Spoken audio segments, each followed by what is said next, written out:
Kasih karunia dan damai sejahtera dari Tuhan Allah Bapa kita dan dari anaknya Tuhan Yesus Kristus menyertai kami. Amin. Selamat pagi saudaraku, mari kita muliakan Tuhan dengan semua pekerjaan kita, dipimpin terang firman-Nya dari Injil Lukas, pasal 4 ayat 12, demikian firman Tuhan.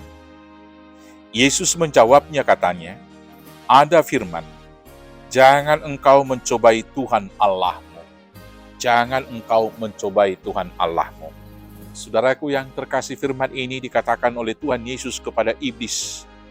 Ketika iblis mencobai Tuhan Yesus dengan membawanya ke menara bait suci, dan kemudian menyuruh Yesus menjatuhkan diri dengan berkata, ada tertulis, Tuhan Allah begitu mengasihi engkau, maka dia akan mengutus para malaikat surganya untuk menatang engkau, supaya kakimu jangan tersandung. Maka menjawab hal yang demikian, penyesatan yang dilakukan oleh iblis itu, Tuhan Yesus menjawab iblis dengan mengatakan, ada tertulis, jangan engkau mencobai Tuhan Allahmu. Maka demikianlah firman ini juga berlaku kepada kita, Bapak Ibu Saudaraku yang terkasih, mengingatkan kita dalam hidup beragama kita, supaya kita jangan mencobai Tuhan Allah kita. Mencobai Tuhan Allah adalah melakukan sesuatu hal yang secara logika sudah diberikan kepada kita, bahwa itu adalah hal yang berbahaya, tetapi kita lakukan untuk satu tujuan, pamer iman, pamer kesalehan, dan kemudian kita mau menunjukkan bahwa kita hebat kepada sekitar kita. Misalnya seperti ini, ada tertulis dalam Alkitab, bahwa Daniel, Mesak, Sadrak, Abednego, dan teman-temannya masuk ke gua singa, tetapi tidak dimakan singa karena Tuhan.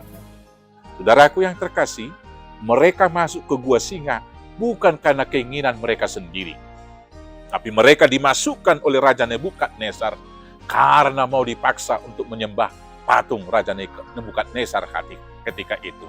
Maka dalam kesempatan itu Tuhan Allah menunjukkan kuasanya, bahwa kuasa seorang raja superpower tidak lebih besar daripada kuasa Allah. Maka karena itulah singa itu tidak mengapa-ngapain mereka. Kemudian mereka dimasukkan ke satu perapian yang kemudian bahkan seujung rambut juga tidak terbakar.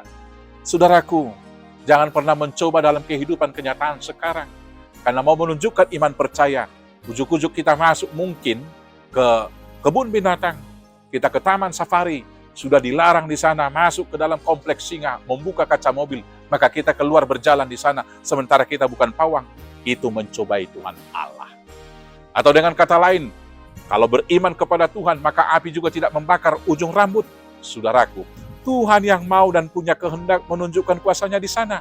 Jadi bukan kita manusia yang memaksa-maksa Tuhan untuk menunjukkan kekuatannya.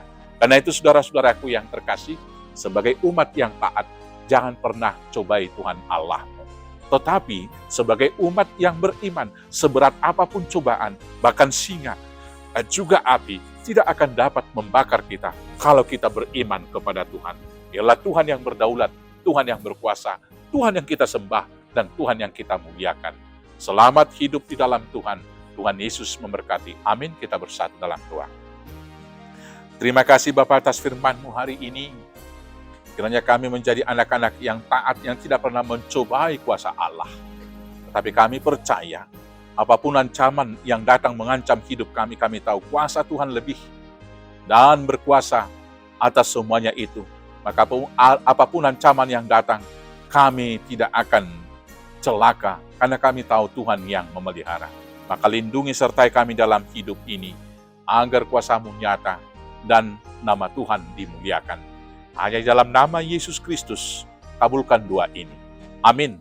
Selamat beraktivitas, Tuhan Yesus memberkati. Horas, horas, horas.